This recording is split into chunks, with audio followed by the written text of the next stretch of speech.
Now, you might not understand what we're about to cover today, but if you can take a keen eye and look closely down the barrel of this here revolver, you'll know that we can be only talking about Call of Juarez, Bound in Blood. This is the first game released in the Call of Juarez series that would go on to have 2 extra titles, one of which I have played on this channel.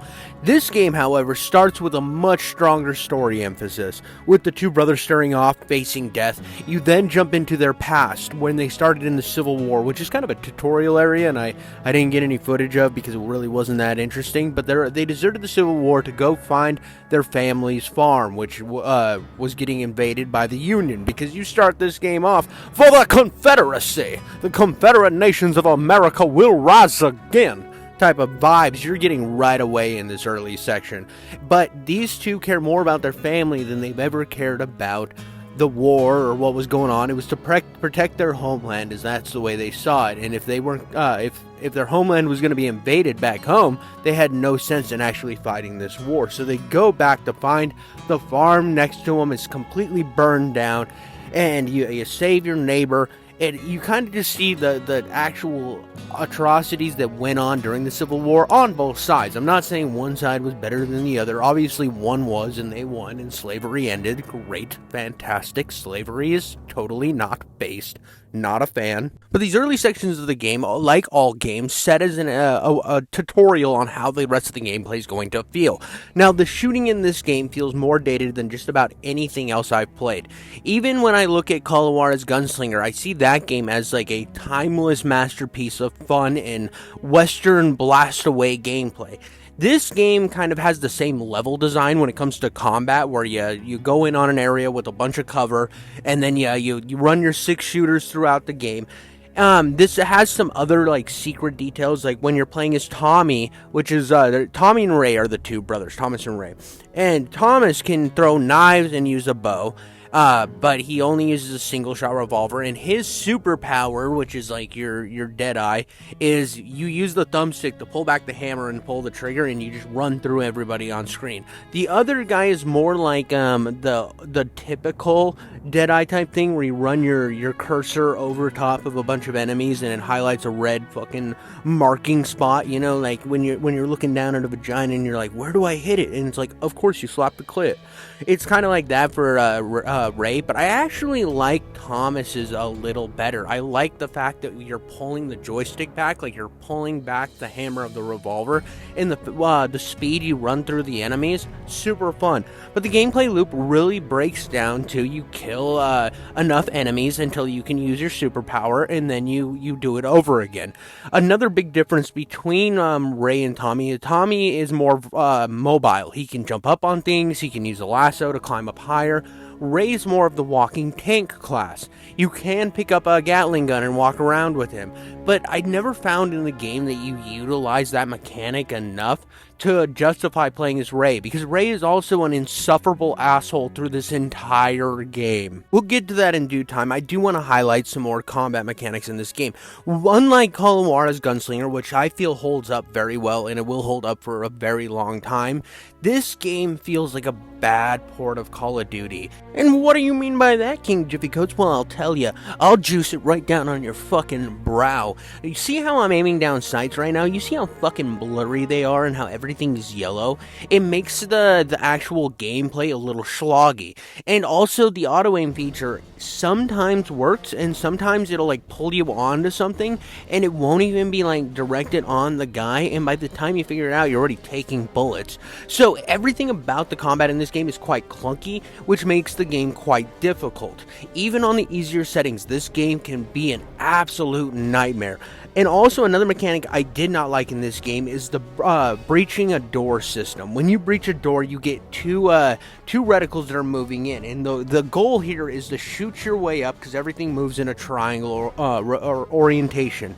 You do this a million times throughout this game. It never gets any better. It just every time, and that sucks, because I kind of like breaching door mechanics. I gushed about them in my RoboCop review, how much I loved that breaching mechanic. This game, I just feel like misses the mark. But anyways, you get to your little brother, who is a man of God. He's a man of God. He needs to tell the world how Jesus is nice and doesn't want people to die. he's kind of comes off as a pussy, but he's a man of the cloth. And he does not break that line. That is his thing throughout most of the story. And you found out the mom has died of sickness, which you decide with your brothers that it's time to leave the farm, to go make anew, and then come back and rebuild after the war is over. But that doesn't mean you can't leave without a bang, because you see the Union Army is showing up with ships, and you get to use a cannon. You use a cannon like 3 times in this game, and it never feels good. It is awful. This cannon has so much drop. Something could be right in front of you, like making out with the cannon's hole. Like giving it a rim job, and you will still miss it because the cannon will drop 10 feet. Garbage. It sucks. Not to mention, like earlier on when you use the cannon during the Civil War section, you have to shoot at these rafts, and you miss them consistently. I had to do the section 2 different times just to figure out how much drop this cannon had, because I didn't figure it out until halfway through the raft shooting section, and by that time there was way too many Union forces on my ass. On the opposite end, though, the other mounted weapon you can use is the Gatling gun. Now, this fucking owns jabronis. This is fun to use. It blasts through. You get like a continuous run, and then it has like an overheat mechanic, but it doesn't really tell you when that happens. It just kind of stops firing, and then you pull the trigger again and you're back to normal. A real quick cooldown, which I appreciated. Like I said, though, Ray can pick it up and walk with it. I did that once in the game. It was okay. It just felt like we're walking through molasses while getting like sludged on by 18 different men in like a line standing from balconies. So moments or hours after they've already left their farm, the Confederate general, the leader of the Confederacy, I'm going to say that a million times in this video, so calm down. He shows up to their farm and is complaining that Atlanta has fallen, and it's because of these guys and deserters like them. But in the same regard, this dude's following these guys, how it was like 50 miles or something out of their way, which takes a long ass time on horseback, instead of going to Atlanta where shit was actually going down. This guy has his priorities all sorts of fucky wucky throughout this entire game, and he's going to show up pretty consistently. He's one of the main antagonists of the game, and his whole thing is basically, oh, it's these two brothers' fault that we lost the Civil War, because you can't just like grow up here and get over it.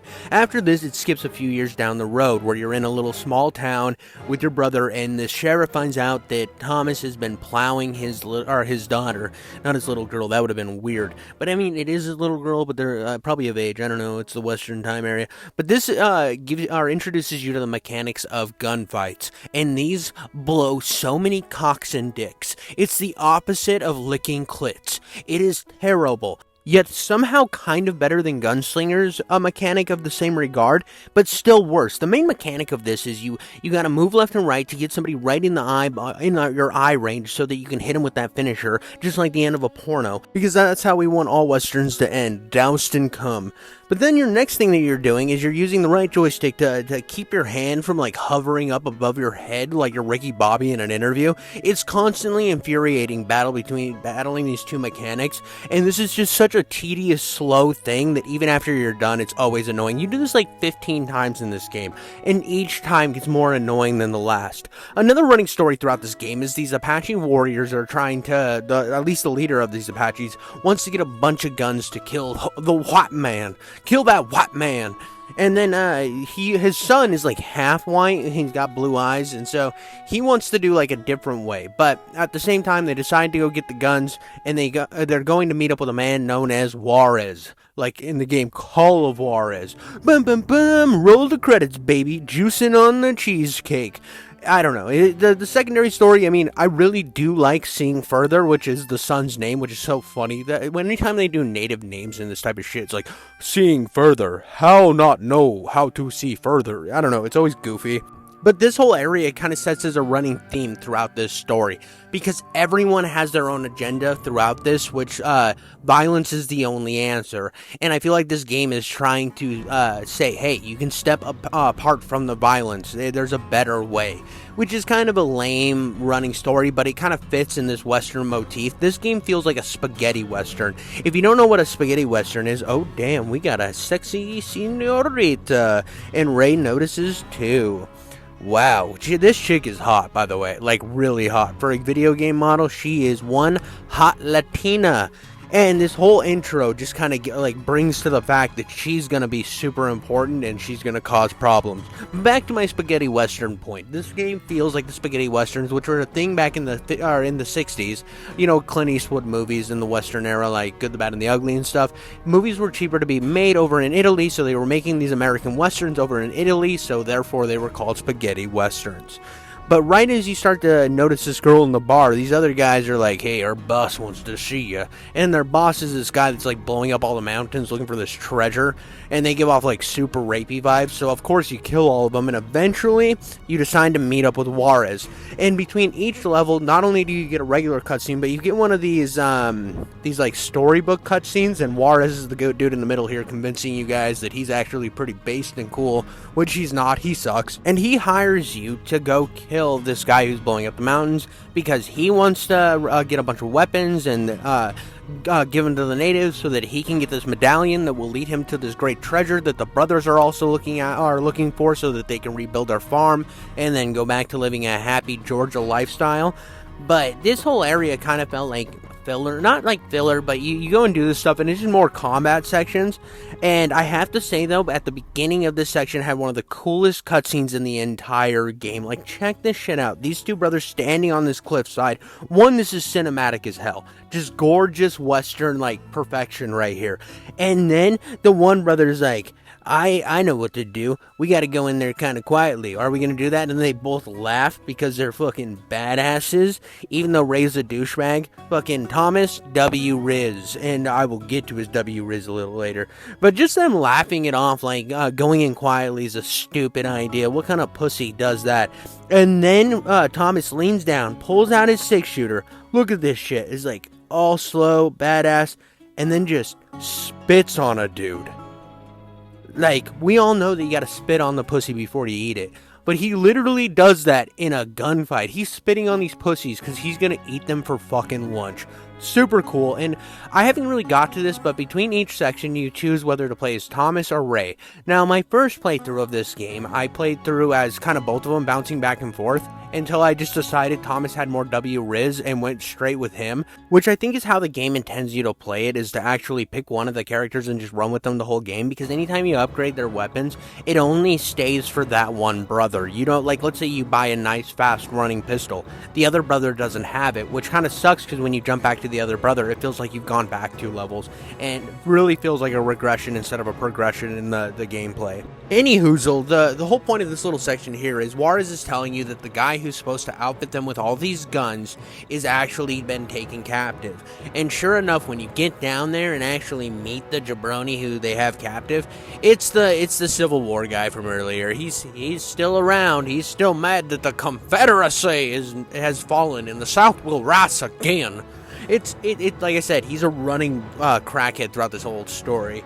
Another funny thing is right here is where I found out that Ray has 0 Riz. He like straight up, this girl's like, hey, I'm gonna go fill up my water, and he's like, yeah, I might go with you because there'd be snakes in the water and I don't want one of them to slide up your pretty little skirt. And then she's like, straight up looks at him and she's like, well, how big is that snake? If a woman ever says that type of shit to you, just know she's trying to manipulate you. No woman outside of a porno and somebody that wants all your money or to screw you over will like comment on your penis size in one of your opening conversations with this chick. She is straight up like gonna swerve this dude, and we all know it. Like right here, watch, a swerve.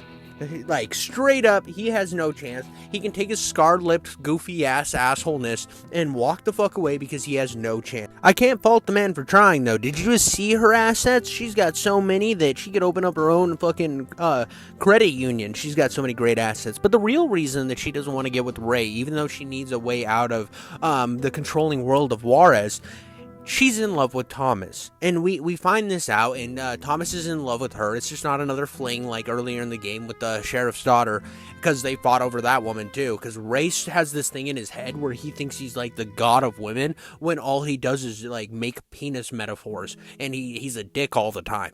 Like no chick wants to be with somebody that's an actual dick. Now if you throw some like nagging in there, sure, but you're putting that riz on that nagging so that the girl knows that you're actually not serious. Ray's just an asshole. So when Thomas has like this more calm demeanor, obviously his fucking, like, I'm gonna say it again, W fucking Riz is gonna show up and he's gonna get the girl. And I was fully for it because he's actually a solid character throughout this whole story. He's more of like the strong silent type and more calculating in what he does, and Ray's just this fucking big oath that just plows his way through the story. But after you have saved the Confederate general without knowing it was him, the Confederate general then tells Juarez that he will not give him the rifles unless he lets him have the brothers. And all three of them are now like tied up on the ground, and the one god brother, he doesn't want to be any part of this, so he just kind of spills the beans on everything going on, what Juarez is using the guns for to trade for the medallion, and his brothers are like, you're a stupid son of a bitch. But yeah, it's just the one dude wants him dead because he and his delusional ass mind thinks that the reason the Confederacy didn't win the war was because these two guys deserted and they're like the gods of killing people, which I understand. When you go through this game, you kill like a gajillion people, and I know that these two brothers have like the ability to like turn the tide of a war, but at the same time, you guys were nowhere close to the falling of Atlanta, so why does it even matter other than you're delusional? So eventually you do escape and get back to Juarez and confront him about this whole situation. Like, hey, jabroni, why did you sell us out? And he's like, I didn't know that he was gonna kill you. He just said you guys used to work for him, which is, we all know is bullshit, because Juarez is a snake. He'll say anything to get. He's not like the Confederate general where he's just a power of evil. He's like the snake in the grass that's trying to convince you that he's a good snake, that he isn't poisonous, or the scorpion and the frog, right? The frog is just carrying the scorpion across the river, and then the scorpion stabs him because it's in his nature. That is Juarez. That's who he is. I mean, look at this son of a bitch. He seems like he's got the two volcanic pistols. Anytime you see a dude with two volcanic pistols strapped to him, he's probably not going to be a good guy.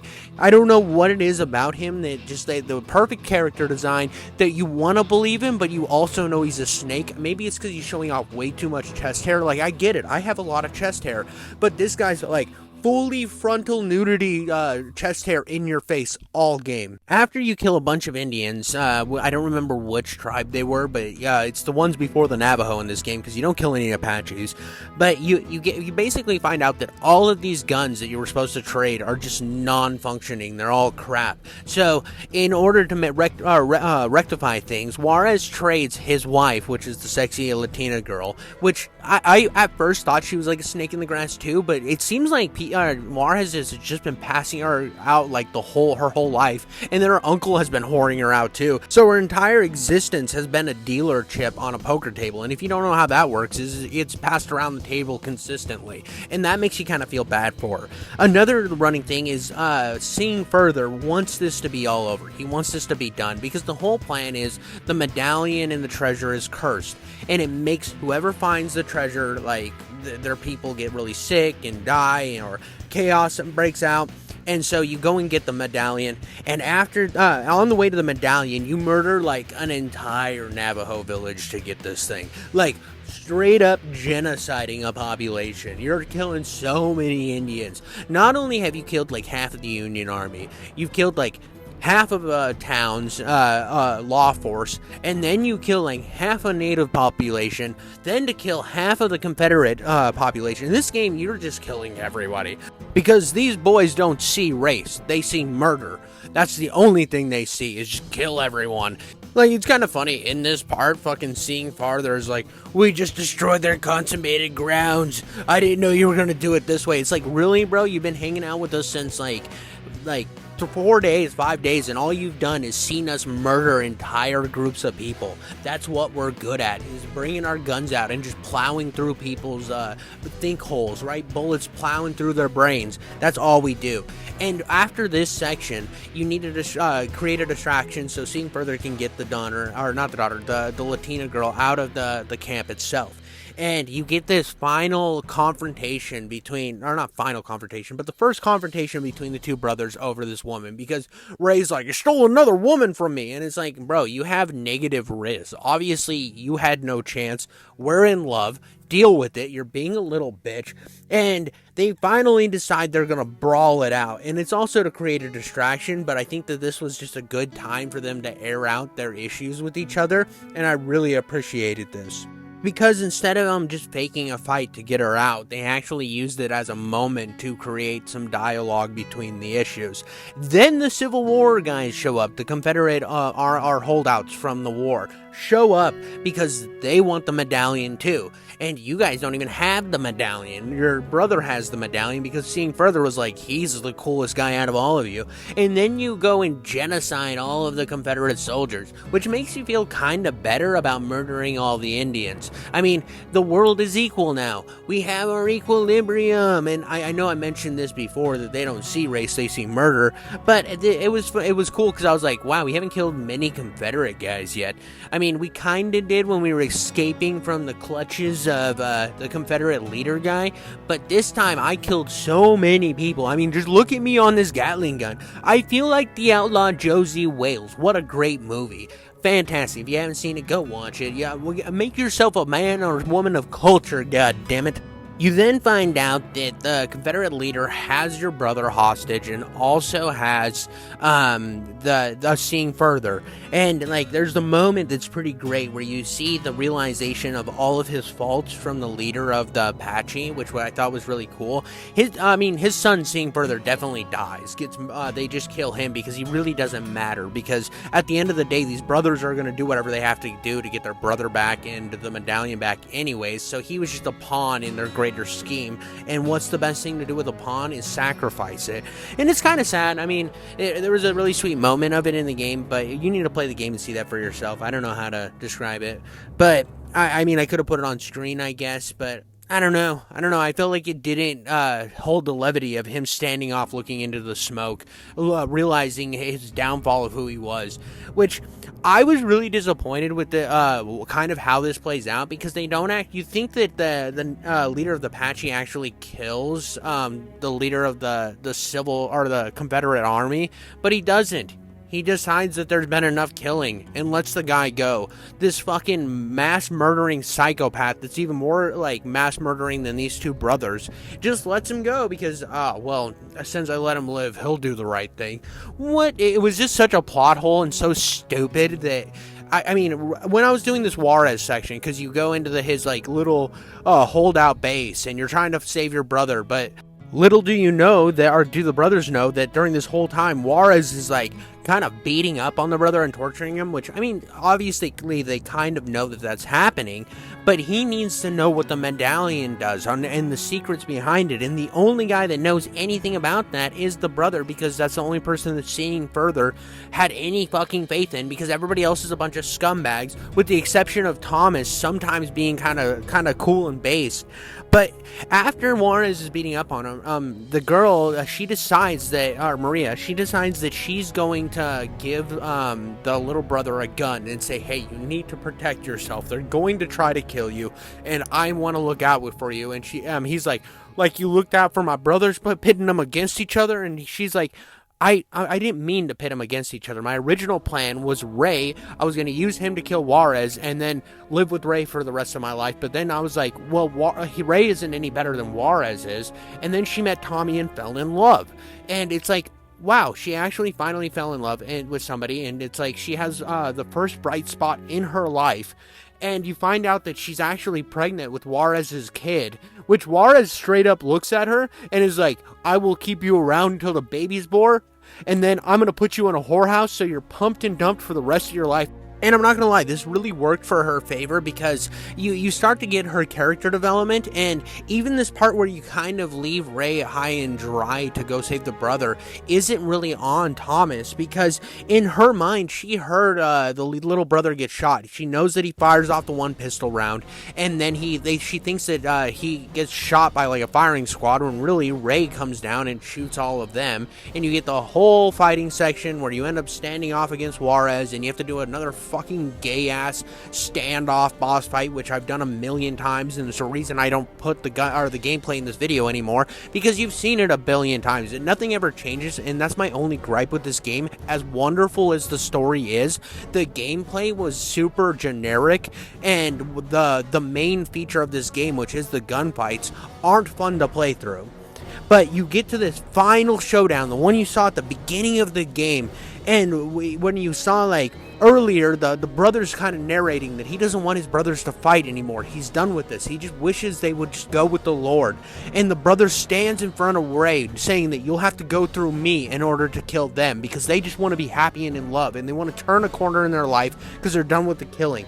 And Ray's like, I'm not, though. And then the little brother's like, well, you've seen me kill. I've faltered who I am, and I am now a killer, and I will reach for what I got. And when he reaches, Ray pulls the trigger in this moment of grand spectacle, and everything goes to darkness, only to see the brother fall, and what he pulls out of his pocket flies in the air to show itself as the Holy Bible. And though I have ample amount of critiques when it comes to this game's gameplay and execution on its mechanics, when it comes to the shooting, when it comes to the stupid standoffs that are just a tedious grind to get through, the imagery and the storytelling in this game is absolutely phenomenal. It feels like the iconic westerns of a past era, and I love those movies. I grew up watching those movies.